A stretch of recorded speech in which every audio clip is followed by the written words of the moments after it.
এখন এসেছিলো খুদে বন্ধুর মা, এই দেখুন দুধটা যেটা দিয়েছিলাম ওটা খেয়ে চলে গেছে, এই দেখুন বাটি ফাঁকা করে চলে গেছে। আয় আয়, ওর মাকে ডাকছে। ফ্রেন্ডস, এরই মধ্যে একটা খুবই খারাপ একটা খবর পেলাম যে সেফ আলি জারিওয়ালা যে কাঁটা লাগা অ্যালবাম সংটা করেছিল সে আর নেই, হার্ট অ্যাটাক হয়েছিল।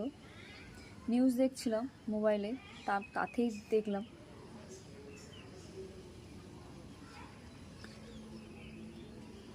তো সত্যি মানে এখন যা পরিস্থিতি চলছে, খাওয়া দাওয়া এত ভেজাল যে মানুষের হার্ট অ্যাটাক হয়ে যাচ্ছে। ফ্রেন্ডস, শুনে খুবই খারাপ লাগলো। রেস্ট ইন পিস, যেখানে থাকুক ভালো থাকুক।